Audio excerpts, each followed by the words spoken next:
Hello everyone. Today we are coming back with our lecture number 18 of this series. तो नाम है इसका electricity, magnetism and semiconductor. तो इसका आज हम इलेक्ट्रिसिटी मैग्नेटिज्म ये पार्ट हमने कंप्लीट कर लिया है. Now we are starting semiconductors. Okay, ये पार्ट देखेंगे कि सेमीकंडक्टर्स और क्या क्या होता है. इसके पहले कुछ और कंडक्टर्स, इंसुलेटर और सेमीकंडक्टर भी देखेंगे. ओके, कंडक्टर्स तो हमें मालूम है, फिर भी हम लोग देखेंगे कि एक्चुअल में क्या रहता है इंसुलेटर, सेमीकंडक्टर, इनका डिफरेंस. ओके, और देन यहाँ पे formation of energy bands in solids. Solids के अंदर जो एनर्जी होती है, ओके, तो उसके बैंड्स रहते हैं अलग अलग टाइप के. वो बैंड्स कैसे फॉर्म होते हैं उसमें, ओके, कि मतलब कौन से डिस्ट्रीब्यूशन से कितने बैंड्स होते हैं, मतलब कैसे कैसे टाइप के बैंड्स रहते हैं वो. ओके, उसके हिसाब से ये कंडक्टर्स, इंसुलेटर और सेमीकंडक्टर कैसे फॉर्म होता है वो देखेंगे. ओके, तो फर्स्ट देखते हैं, फर्स्ट स्लाइड. तो क्या है, material can be classified into 3 groups. Okay, 3 group में क्लासिफाइड है. पहला है कंडक्टर, इंसुलेटर और सेमीकंडक्टर. ओके, 3 ग्रुप में है. कंडक्टर एक्चुअल में क्या कंडक्शन का प्रोसेस करता है. इंसुलेटर, ओके, तो ये सब देखेंगे हम लोग कि एक्चुअल में क्या रहता है. और जो सेमीकंडक्टर ये पार्ट है ना, ये एक्चुअल में इन दोनों के बीच का है, दोनों के बीच में काम करता है. ओके, सेमीकंडक्टर मतलब वो एक पूरी तरह से इंसुलेटर भी नहीं है और पूरी तरह से कंडक्टर भी नहीं है, ऐसे रहता है. तो देखते हैं आगे. तो देखो कंडक्टर्स क्या रहते हैं. ओके, तो कंडक्टर क्या रहेगा, the substances which conducts electricity are called conductors.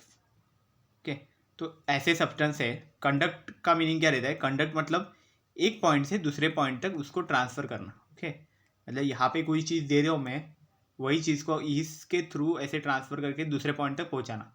Okay, यहाँ तक. तो एक्चुअल में इस चीज़ को क्या बोलते हैं, कंडक्ट. Okay, conduction. तो वही चीज़ हो रही है.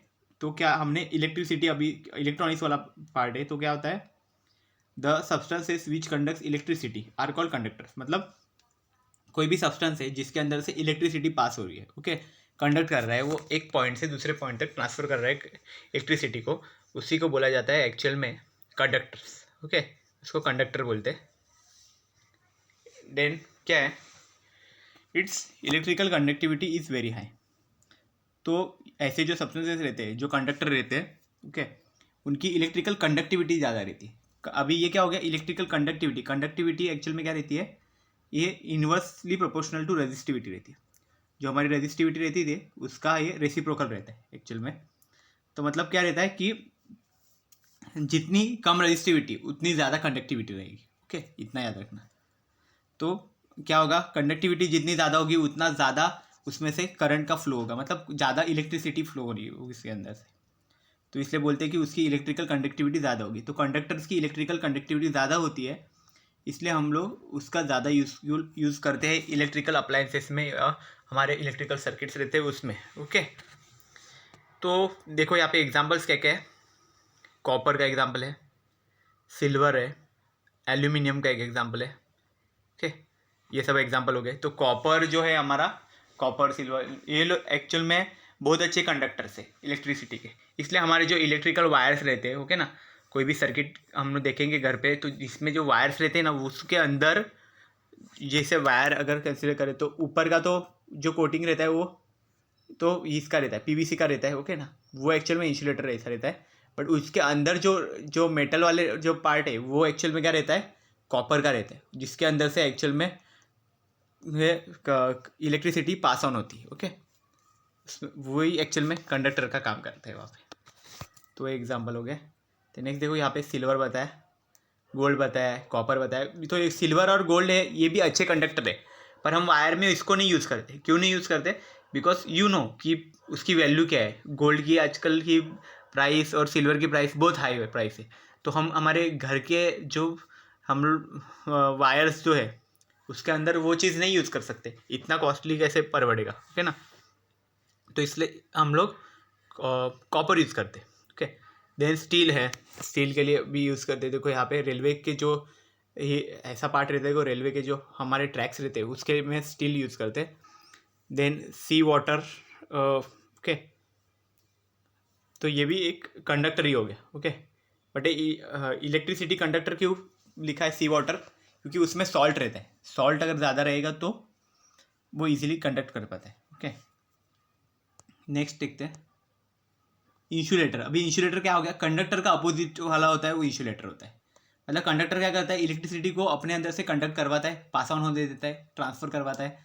बट जो इंसुलेटर है वो क्या करता है, उसको रोकता है, उसको जाने नहीं देता, अपने अंदर से पास ऑन ही नहीं होने देता। ओके ना, ये मतलब अगर यहाँ पे मैं एक अगर इंसुलेटिंग मटेरियल रखा हूँ, ओके, ये एक्चुअल में हमारा है इंसुलेटर। ओके, यहाँ पे अगर सपोज करो यहाँ पे मैंने कुछ भी अगर इंसुलेटर का पार्ट रख दिया है और यहाँ से मैं एक वायर कनेक्ट करता हूँ, यहाँ पे भी एक वायर कनेक्ट है, तो यहाँ लेकिन मैं क्या करता हूँ, सिर्फ ये वायर से, और ऐसा हमने अगर सर्किट ज्वाइन कर लिया यहाँ पे, ओके, तो यहाँ पे अगर मैं ये बैटरी लगा देता हूँ यहाँ से यहाँ प्लस माइनस, ओके, तो अगर मैं करंट पास भी करता हूँ तो भी करंट पास नहीं होगा। क्यों, ये इंसुलेटर है ना, ये आगे जाने ही नहीं देगा, तो सर्किट कंप्लीट ही नहीं होगा।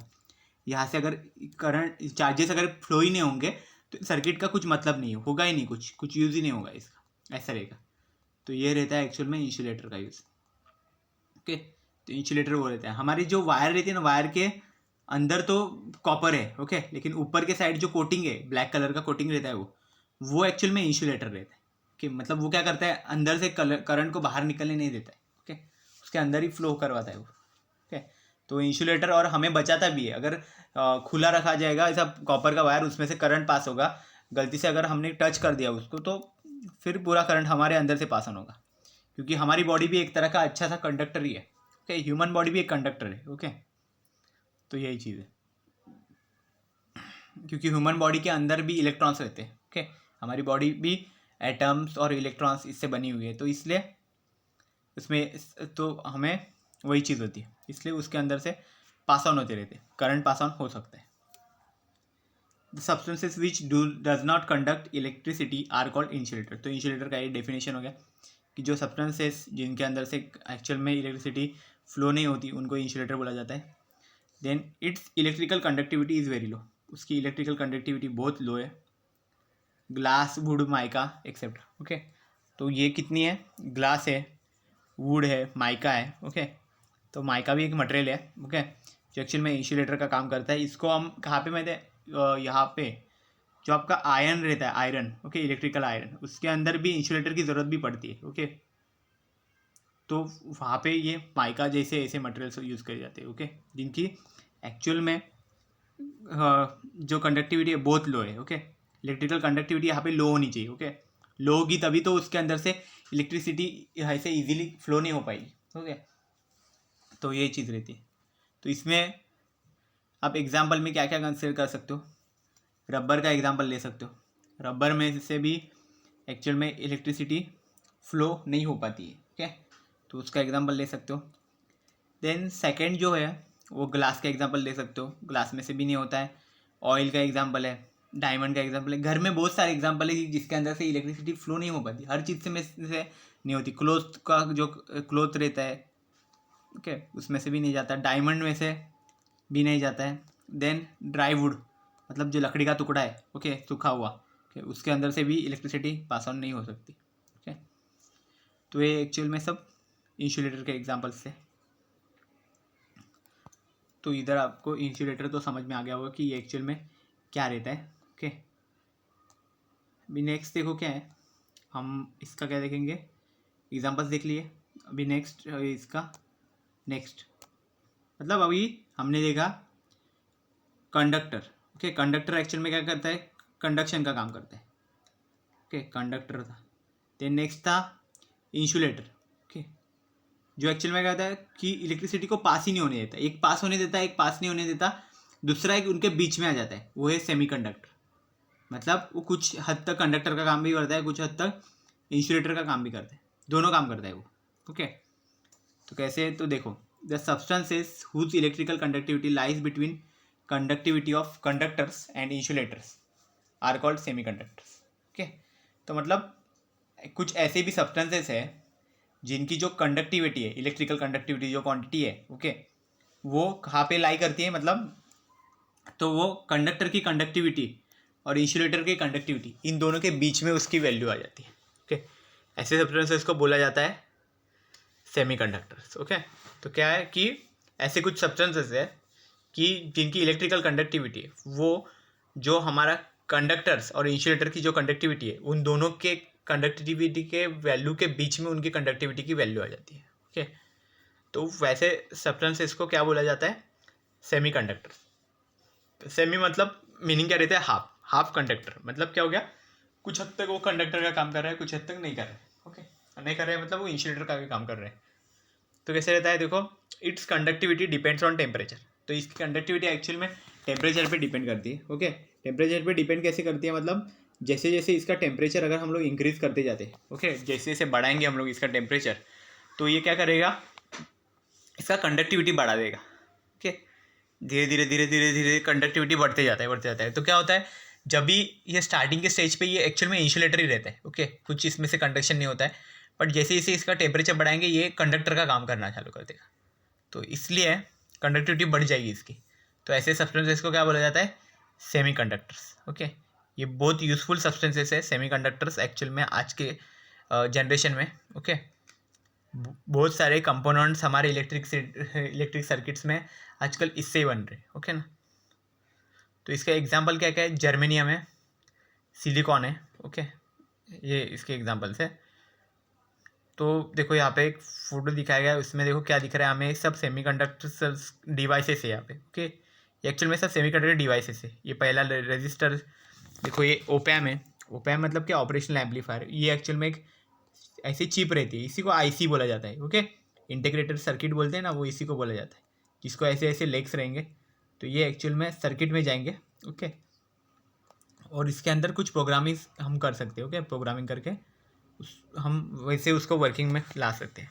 ओके, देन नेक्स्ट यहाँ पे भी आईसीज दी है, लेकिन इसके लेग्स देखो ज़्यादा है। ओके, देन ट्रांजिस्टर है यहाँ पे। ट्रांजिस्टर एक्चुअल में स्विचिंग का काम करता है।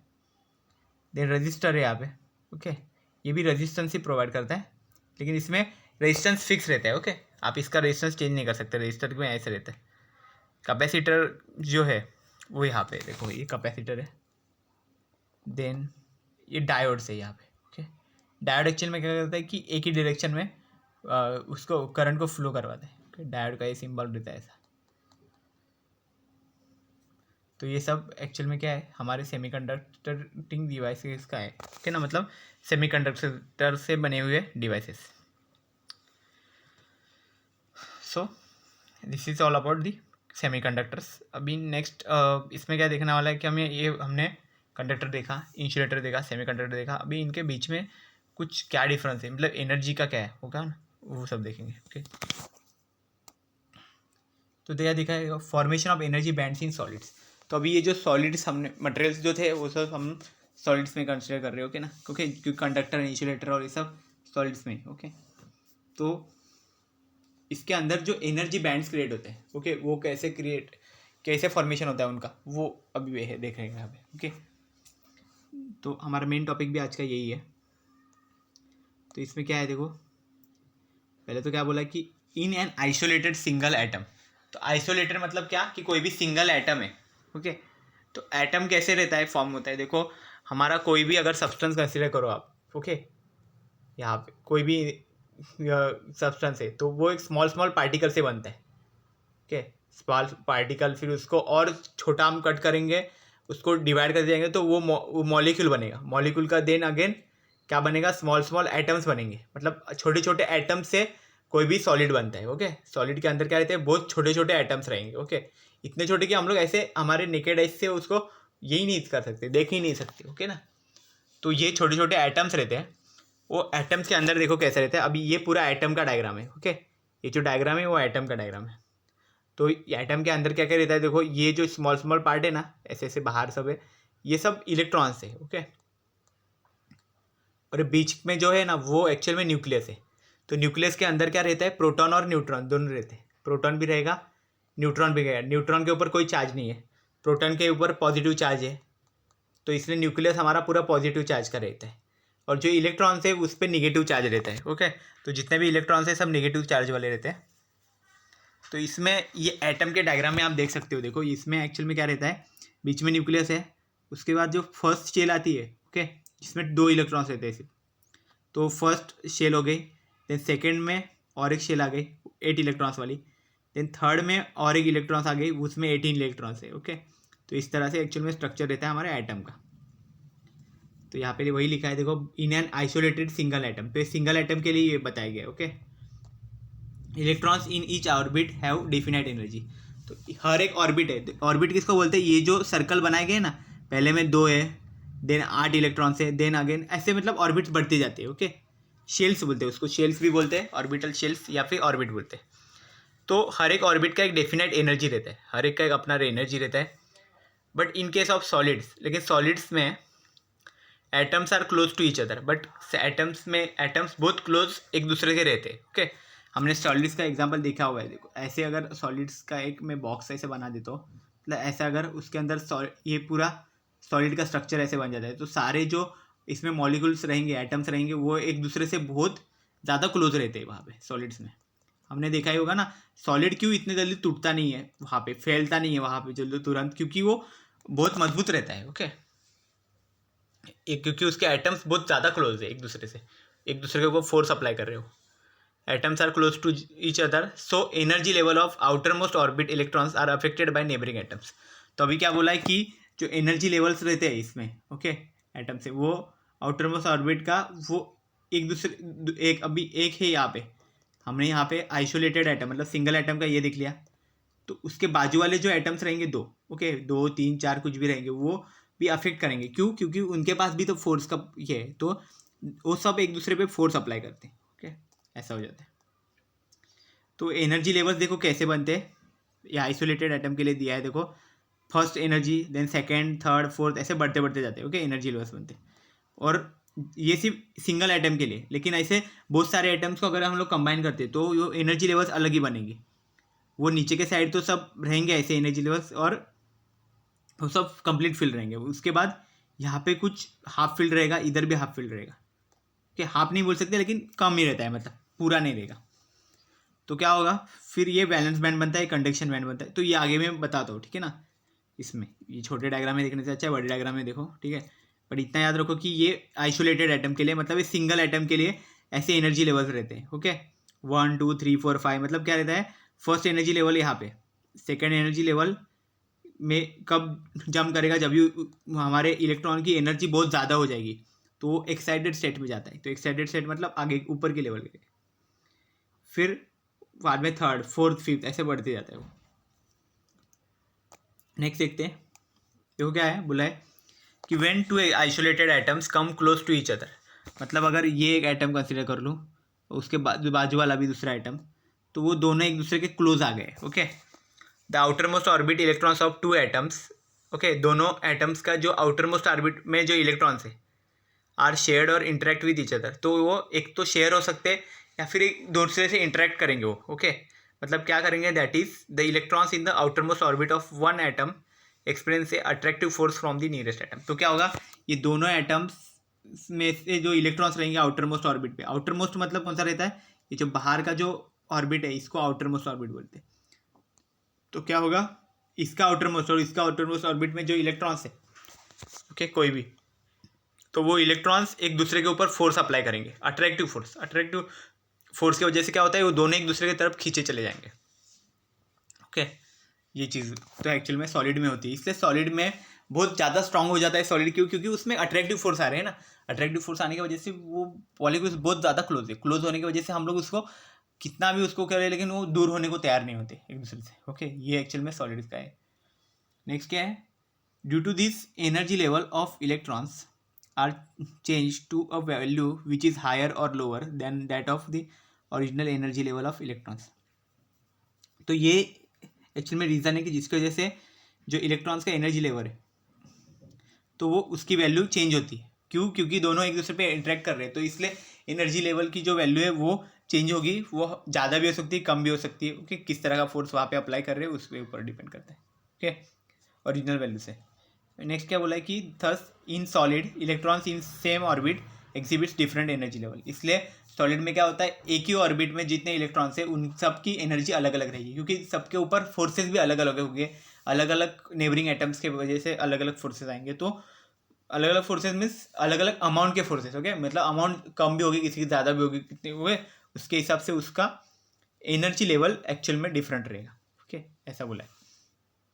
नेक्स्ट क्या है, the grouping of this different energy level is called as, तो ये जो एनर्जी हो गया इसका और इसका रहेगा, फिर उसके आगे का भी, इधर भी सब जितने भी है, ओके ना, ये सबका अगर ऐसे ही होगा, एनर्जी लेवल सबकी अलग अलग होगी, तो फिर क्या होगा, ये सब एनर्जी लेवल्स को ग्रुप करेंगे हम लोग, सबका कंबाइन में लेंगे, तो कंबाइन में लेने के बाद हमको एक एनर्जी बैंड मिलेगा, मतलब सबका अलग अलग अलग रहेगा, लेकिन एक रेंज तक वो सेम रहेगा ना, क्लोज रहेगा, तो उससे एक बैंड जैसा बनेगा, तो उसको हम लोग क्या बोलते हैं, एनर्जी बैंड बोलेंगे। Okay, the grouping of this different energy levels is called as energy band. Okay, तो नेक्स्ट क्या बोला है, all the first orbit electrons have slightly different energies which form band is called energy band. Okay, तो जितने भी first electrons है, all the first orbit electrons, okay, तो have slightly different energies. Okay, तो first orbit electrons जो है उनकी energy different रहती है, और उनको क्या बोला जाता है, वो क्या फॉर्म करते हैं, फर्स्ट एनर्जी बैंड। ओके, तो ये जो 1 लिखा है ना मैंने, ये एक्चुअल में क्या है, फर्स्ट है। ओके, ST करके भी आगे रहेगा, मतलब 1ST मतलब फर्स्ट एनर्जी बैंड। ओके, तो जो फर्स्ट ऑर्बिट में जो इलेक्ट्रॉन्स रहते हैं उनकी वजह से जो एनर्जी रहेगी उसको बोला जाता है first energy band. Similarly to second third energy bands are form, मतलब मैंने वहाँ पे एक डायग्राम दिखाया था, देखो यहाँ पे इस तरह से एक्चुअल में फॉर्म होता है, फर्स्ट सेकेंड थर्ड, ऐसे एनर्जी लेवल्स के हिसाब से वो एनर्जी बैंड्स बनते हैं। ओके, लेकिन ये कैसे, आइसोलेटेड एटम के लिए, फिर बाद में ये सब कम, जब भी हम सॉलिड्स में स्टडी करते हैं तो इस तरह से मिलता है। तो यहाँ पे देखते हैं, तो देखो ये एनर्जी बैंड डायग्राम इस तरह से रहती है। तो ये देखो यहाँ पे जो है नीचे का बैंड है, ओके, यहाँ पे फर्स्ट सेकंड थर्ड वो सब इसमें ही आएगा नीचे वाले में। तो यहाँ पे क्या लिखा है, कंप्लीटली फिल्ड, मतलब क्या होगा, यहाँ पे कुछ जगह ही नहीं बचा, इलेक्ट्रॉन्स ने पूरी जगह ऐसे, यहाँ पे कुछ वैकेंसीज रहती है ना ऐसे, मतलब, तो यहाँ पे क्या हो गया कि पूरा ऐसा ये हो गया, इलेक्ट्रॉन्स हर जगह पे आ गए, यहाँ पे हर जगह पे इलेक्ट्रॉन्स है, इलेक्ट्रॉन्स पूरे आ गए, मतलब कोई इलेक्ट्रॉन्स हिल ही नहीं पाएगा एक दूसरे से। ओके, आप अगर कंसिडर करो, ओके, कोई भी अगर यहाँ पे क्लास है, ओके, यहाँ पे सीट्स एकदम क्लोज रखे हुए हैं, और ये सीट्स क्लोज है, अगर यहाँ पे मैं 9 सीट्स अगर कंसिडर करता हूँ, यहाँ पे कुछ ये नहीं है, जगह ही नहीं है। ओके, और सब पे कोई ना कोई बैठ गए। ओके, और उनको जाने के लिए वहाँ पे पाथ बहुत छोटा है, जा ही नहीं सकते वहाँ से। ओके, कोई अगर जब तक कोई एक उठ के निकल नहीं जाता तब तक बाकी कोई नहीं जा सकते, तो वो टाइम पे क्या हो जाएगा, इसको हम बोल सकते हैं कि ये कम्प्लीटली फील्ड है। कम्प्लीटली फील्ड होने की वजह से कोई यहाँ से एक जगह से दूसरी जगह हिल नहीं सकता। अगर कोई इलेक्ट्रॉन एक जगह से दूसरी जगह नहीं जाएगा तो फिर कंडक्शन होगा कहाँ से। ओके, और हमें तो क्या चाहिए, कंडक्शन होना चाहिए, मतलब कंडक्ट होना चाहिए, एक जगह से दूसरी जगह जाना चाहिए उसको, तभी तो एक्चुअल में उसको कंडक्टर बोलेंगे हम लोग। ओके, सॉलिड में से अगर जाएगा ही नहीं तो फिर, तो ये एक्चुअल में कम्प्लीटली फील्ड बैंड ये रहता है एक्चुअल में, उसी को बोला जाता है इनर बैंड। ओके, एक्चुअल में उसकी एनर्जी भी कम रहती है, इसलिए भी वो नहीं जा पाते, उसके सब इलेक्ट्रॉन्स यहाँ पे ही बच रहते हैं, क्योंकि वहाँ पे एनर्जी भी कम रहती है। ओके, देन नेक्स्ट क्या है, यहाँ पे एक बैंड है, देखो वैलेंस बैंड बोला जाता है इसको एक्चुअल में, तो वो एक तो फुल्ली बोलते हैं उसके, या फिर पार्शियली फील्ड बोलते हो, क्या मतलब कुछ अमाउंट में उसमें जगह रहती है। ओके, तो इसके अंदर भी इलेक्ट्रॉन्स रहते हैं बहुत सारे। ओके, तो यहाँ पे इलेक्ट्रॉन्स जो रहते हैं ना, उनका काम क्या है, यहाँ से यहाँ जंप करना है एक्चुअल में। ओके ना, ये इलेक्ट्रॉन्स का काम यही रहता है।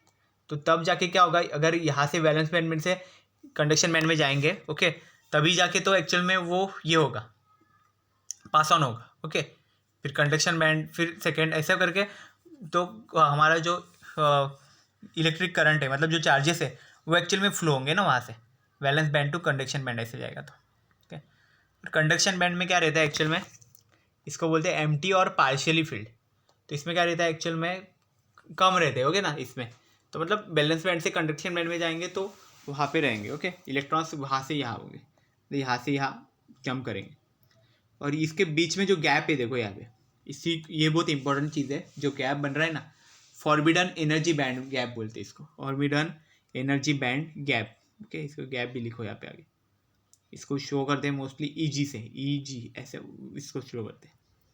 तो ये जो गैप है ना, ये सबसे ज़्यादा मैटर करता है जब हम सॉलिड हम बोलते हैं ना कंडक्टर है, इंसुलेटर है, या सेमी कंडक्टर है, तो उसमें मैटर करता है ये एनर्जी बैंड गैप। ओके, ये एक्चुअल में फिक्स करता है कि उसको इंसुलेटर बनना है, कंडक्टर बनना है, या सेमीकंडक्टर बन रहा है। अगर ये बैंड गैप ज़्यादा होगा तो वो मोस्टली वहाँ पे इंसुलेटर का काम करता है। ये सब मैं आगे बताऊंगा, ठीक है ना। आगे मैं एक डायग्राम इंक्लूड किया है तो उसमें आपको क्लियर हो पता चल जाएगा कि सेमीकंडक्टर में क्या रहता है एनर्जी बैंड गैप। बस इतना याद रखो कि ये एनर्जी बैंड गैप जितना कम रहेगा ना उतना वो इजीली यहाँ पे फ्लो कर पाएगा। ओके, इजीली यहाँ पे ये जंप कर पाएंगे इलेक्ट्रॉन्स, और जंप इजीली जंप कर गए मतलब बहुत फास्ट में वहाँ पे कंडक्शन होगा। अगर ज़्यादा कंडक्शन वहाँ से हो रहा है तो इसका मतलब वो क्या, वो गुड कंडक्टर रहता है। ओके, ऐसा रहेगा।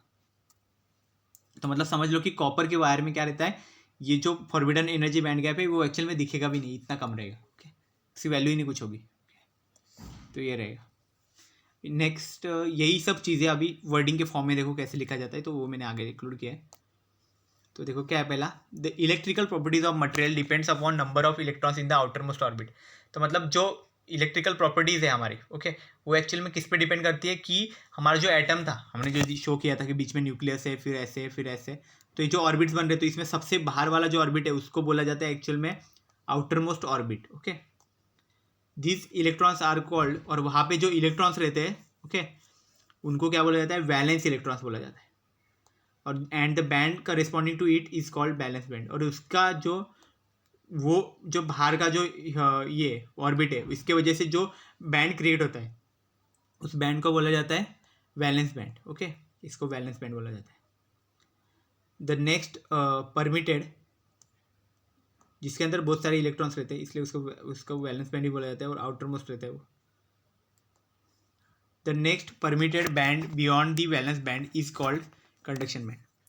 तो नेक्स्ट और एक बैंड है, ओके, इसके आगे जो एक्चुअल में कंडक्शन के लिए यूज होता है, तो उसको बोला जाता है conduction band. And the energy gap between the valence band and conduction band is called forbidden energy gap. Okay, जो हमने यहाँ पे देखा forbidden energy band gap. Okay, तो ये कंडक्शन बैंड और वैलेंस बैंड के बीच का है। ओके, तो यहाँ पे आप देख सकते हो कि कंडक्शन बैंड, ओके ना, ये लेवल EC है। ओके, इसका नीचे का लेवल है EV, और ये बीच में जो है ये क्या बन जाएगा, EC minus EV is equal to EG। Okay, ऐसा बनेगा, आगे देखेंगे। तो ये हो गया।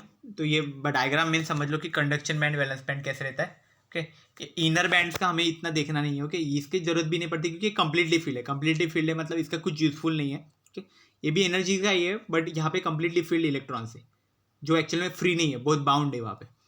लेकिन यहाँ पे जो इलेक्ट्रॉन्स रहते हैं वो एकदम फ्री लेते हैं, तो फ्री होने की वजह से क्या होता है, जल्दी मूव करते हैं वो। ओके, तो यहाँ से यहाँ वो इलेक्ट्रॉन्स पहले मूव करेंगे वैलेंस बैंड से कंडक्शन बैंड में। ओके, और ये बीच में वो गैप है, ये गैप इनको क्रॉस करके जाना है। ओके, यहाँ पे तो ऐसे इजीली नहीं जा सकते। अगर गैप कम है तो इजीली जाएंगे, लेकिन अगर गैप ज़्यादा है तो उनको ज़्यादा एनर्जी लगेगी वहाँ पे जाने के लिए। ओके, और जब तक वो इलेक्ट्रॉन्स एक्साइट नहीं होते तब तक कभी जाएंगे नहीं इतना आगे। ओके, उनको एक्साइट भी होना पड़ेगा तभी जाके वो ये जो बैरियर है एक्चुअल में क्रॉस करेंगे।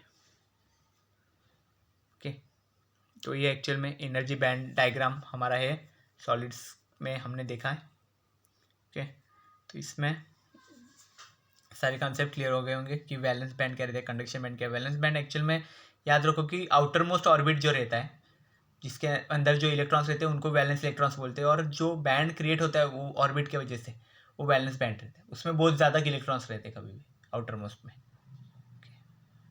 तो वही है, हमने वही सब यहाँ पे डिस्कस किया है।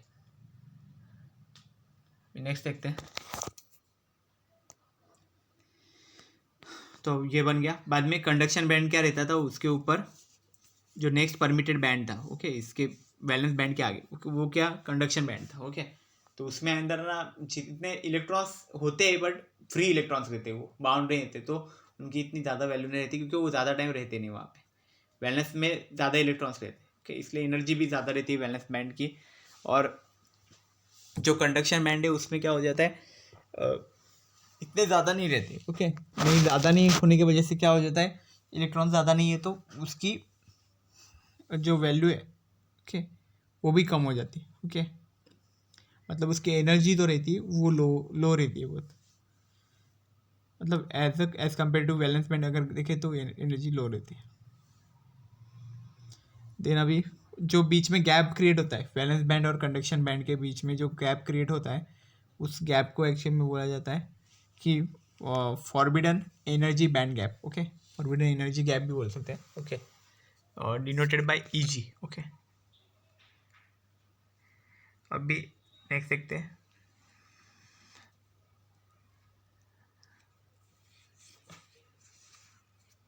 तो अभी नेक्स्ट क्या है देखो,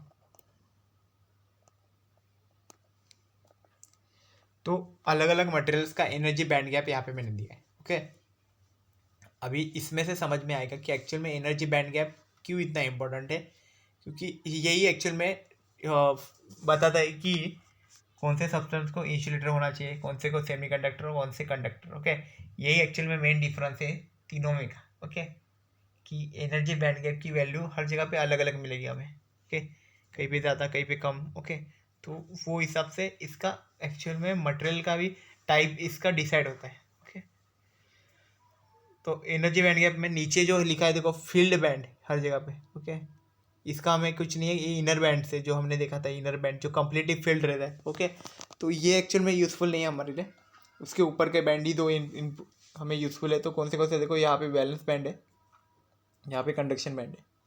ओके, तो अभी क्या करेंगे, पहला क्या है देखो इंसुलेटर का एग्जाम्पल। तो इंसुलेटर में क्या है, ये बैंड गैप जो बनाया है बीच में ये बहुत ज़्यादा है। ओके ना, ये जो लाइन रिप्रेजेंट कर रही है एक्चुअल में हमारा क्या बैंड गैप जो है उसका सेंटर रिप्रेजेंट कर रही है। ओके ना, ये लाइन। नेक्स्ट क्या है,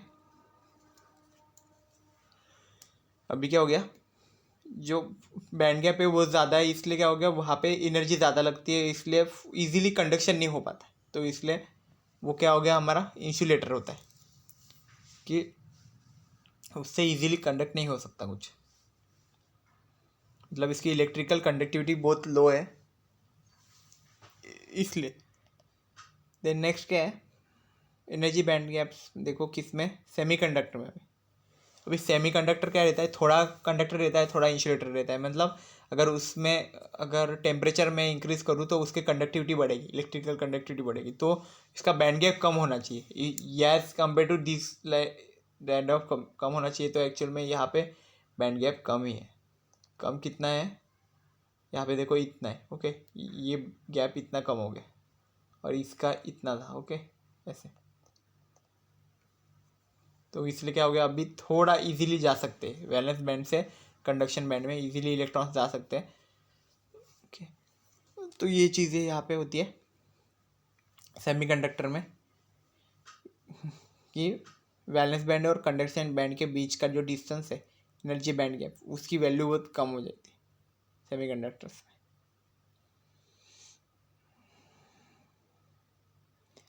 अभी नेक्स्ट जो है उसमें भी वही है, क्या है, कंडक्टर यहाँ पे मेटल का दिखाया गया। ओके, इंसुलेटर हो गया, सेमीकंडक्टर हो गया, अभी कंडक्टर देख रहे हैं, कंडक्टर में भी मेटल, तो क्या उसमें कंडक्शन ज़्यादा होता है। तो अभी क्या देखेंगे कि जो वैलेंस बैंड था और कंडक्शन बैंड था वो एक्चुअल में एक दूसरे पे ओवरलैप कर चुके हैं इसमें। ये कंडीशन ओवरलैप मतलब क्या हो गया, यहाँ पे अगर एक ये है बैंड जैसा और दूसरा बैंड उसके ऊपर ही आ गया, क्या दोनों मर्ज हो गए, तो फिर क्या बोलते हैं उसको, ओवरलैप हो गए दोनों, ऐसे बोल सकते हैं। तो वैलेंस बैंड यहाँ पे और कंडक्शन बैंड दोनों के बीच में अभी कुछ गैप बचा नहीं है, कुछ नहीं दिख रहा है, तो इसलिए यहाँ पे क्या होगा, इजीली यहाँ पे ट्रांसफ़र हो सकते हैं इलेक्ट्रॉन्स एक दूसरे में। ओके, तो इजीली यहाँ पे चार्ज का जो फ्लो था, ओके, वो इजीली यहाँ पे पॉसिबल है। तो ये चीज़ें यहाँ पे हो रही है।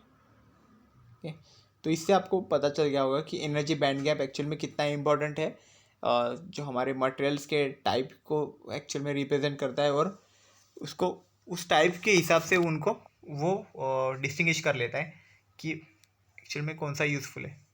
ओके, तो इसलिए हमने देखा देखो जो इंसुलेटर है उसमें क्या है, एनर्जी बैंड गैप बहुत ज़्यादा है। देन हमारा जो सेमीकंडक्टर है, ओके, सेमीकंडक्टर तो कैसा रहता है, हाफ कंडक्टर है हाफ इंसुलेटर है, तो उसमें जैसे ही टेम्परेचर आप इंक्रीज़ करोगे वो कंडक्शन और बढ़ेगा उसका। ओके, देन नेक्स्ट क्या है, कंडक्टर है। कंडक्टर में क्या होता है, एनर्जी बैंड गैप देखो कैसा है कि वो पूरा ओवरलैप किया हुआ है एक दूसरे के ऊपर, तो इसलिए क्या हो जाता है, वहाँ पे इजीली कंडक्शन हो सकता है। नेक्स्ट देखते हैं अभी।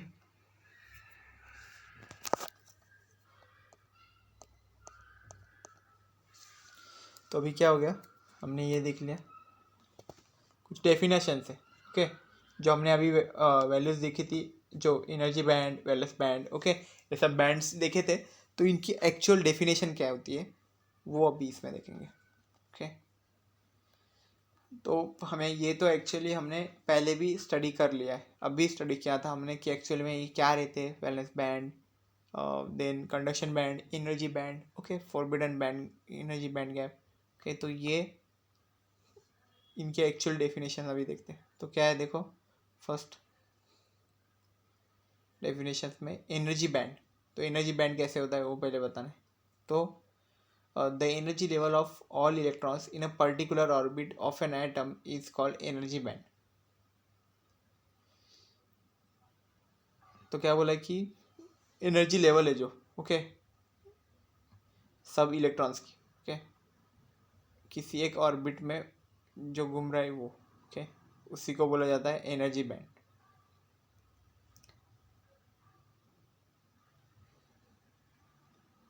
और नेक्स्ट और एक डेफिनेशन है उसका, दूसरा डेफिनेशन क्या है, the range of energies of electrons in a particular orbit is called its energy band. तो क्या होता है एनर्जी बैंड, मतलब क्या है कि जो एनर्जी है इलेक्ट्रॉन्स की, ओके, उसकी एक पर्टिकुलर रेंज बनती है, ओके, उसको बोला जाता है energy band, okay.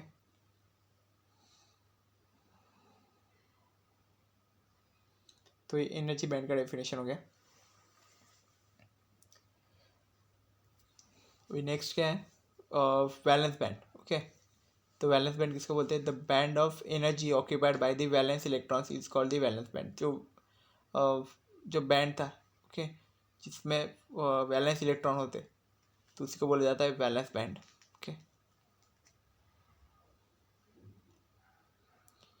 It is highest occupied energy band, तो इसको हम लोग बोल सकते हैं कि ये हाईएस्ट ऑक्यूपाइड है। वैलेंस बैंड इज पार्शियली और completely filled with the electrons, okay. तो जो वैलेंस बैंड होते हैं उसमें बहुत ज़्यादा इलेक्ट्रॉन्स होते हैं, ओके ना, मतलब कंप्लीट भी फिल नहीं बोल सकते उसको, क्योंकि कंप्लीट फिल होगा तो हमारे किस काम का नहीं है, ओके। तो पार्शियली फिल्ड होते हैं, तो वैलेंस बैंड उसी को बोला जाता है जिसमें वैलेंस इलेक्ट्रॉन्स रहते हैं, ओके। और वैलेंस इलेक्ट्रॉन्स किस लिए होते हैं, okay, due to the outer most orbit of the atom.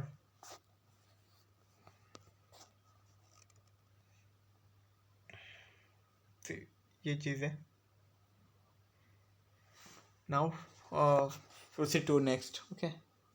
Valence band तो इधर देख लिया था हमने ये डायग्राम में, है ना, वैलेंस बैंड इसी को बोला जाता है।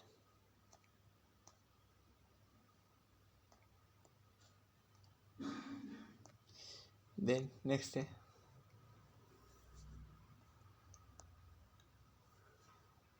देन नेक्स्ट देखो, थर्ड देखो क्या है, थर्ड डेफिनेशन एक और एक है। तो ये डेफिनेशन एक्चुअल में क्या है कि जो इलेक्ट्रॉन कंडक्ट होता है उसके लिए भी एक बैंड क्रिएट होता है, ओके। तो उसको बोला जाता है conduction band, okay.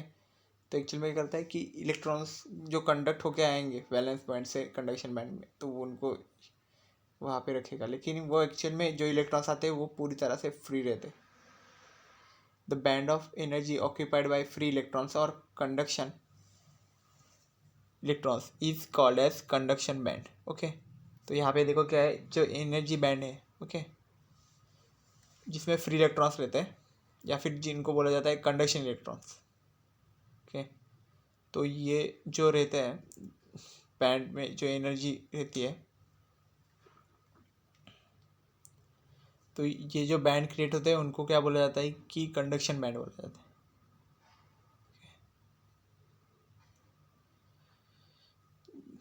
Then next क्या लगा कि it is lowest Anfield energy band. तो यहाँ पे क्या बताया कि जो यहाँ पे बैंड है वो एक्चुअल में लोवेस्ट है, ओके, अनफील्ड बोला है, ओके ना, यहाँ पे एनर्जी बैंड तब पूरी तरह से फील्ड नहीं है। देन नेक्स्ट क्या बोला है कि यहाँ पे इट इज़ एम्प्टी और पार्शियली फिल्ड विद इलेक्ट्रॉन्स। तो ये भी बोला कि वो एक्चुअल में एम्प्टी है और कुछ पार्शियली फिल्ड होता है इलेक्ट्रॉन्स के साथ, ओके। तो ये कंडक्शन बैंड का एक्चुअल में ये डेफिनेशन है कि the band of energy occupied by free electrons or conduction electrons is known as is called as conduction band. It is lowest unfilled energy band. It is empty or partially filled with electrons. Okay. Then conduction अभी हो गया conduction band का, okay, जिसमें हमने देखा कि कौन से इलेक्ट्रॉन्स, जो कंडक्शन इलेक्ट्रॉन्स भी बोला जाता है जिनको, ओके, फिर फ्री इलेक्ट्रॉन्स बोलते हैं, उनसे वो बैंड क्रिएट होता है, तो उनको बोला जाता है कि कंडक्शन बैंड, ऐसे भी बोला जाता है। नेक्स्ट क्या है, फॉरबिडन एनर्जी गैप, ओके। तो फॉरबिडन एनर्जी गैप एक्चुअली में क्या रहता है, the energy gap between the valence band and conduction band is called forbidden energy gap और फॉरबिडन बैंड, ओके। तो क्या है इसमें कि जो एनर्जी गैप क्रिएट होता है जो वैलेंस बैंड और कंडक्शन बैंड के बीच में जो गैप है, ओके, उसको बोला जाता है फॉरबिडन एनर्जी गैप, ओके। और हमें ये मेटल्स में तो नहीं दिखने मिलता है, ओके। जब हम कंडक्टर्स मेटल्स का जो देखते हैं तो इसमें ये एनर्जी बैंड गैप एक्चुअल में दिखाई नहीं देता, बिकॉज वो एक दूसरे के ऊपर ओवरलैप कर चुका है। तो ये एक्चुअल में चीज़ फॉरबिडन एनर्जी गैप का हो रहा है।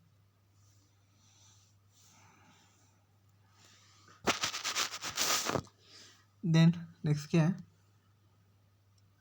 the energy of forbidden band is difference between the energies of bottom of conduction band EC and top of valence band, that is EV।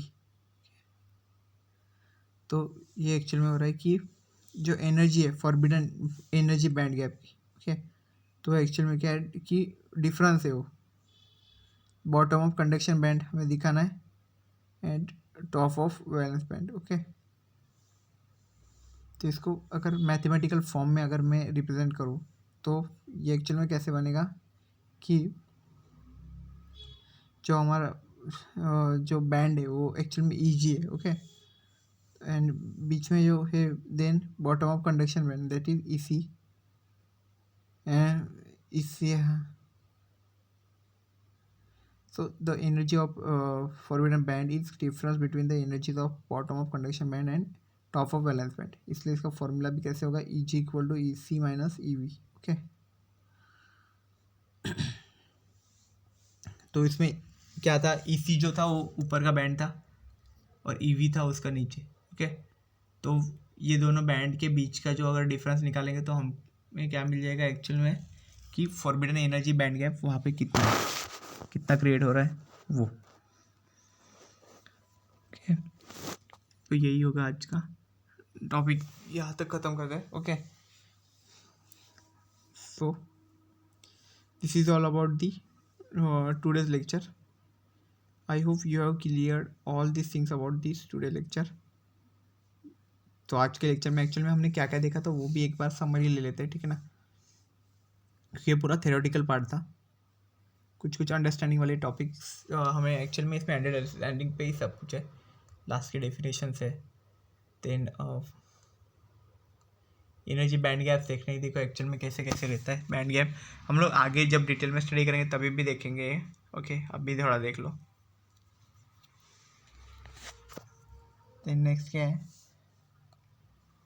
जो ये एनर्जी बैंड गैप है वो समझना पड़ेगा हमें, ओके ना, वैलेंस बैंड से कंडक्शन बैंड में जब इलेक्ट्रॉन्स फ्लो करवाएंगे तो भी, ओके। तो एटम का एग्जांपल है, इसके अंदर ये सब ऑर्बिट्स होते हैं, जो first orbit, second orbit, third orbit, fourth orbit, उसके हिसाब से फिर एनर्जी लेवल्स भी क्रिएट होते हैं, ओके।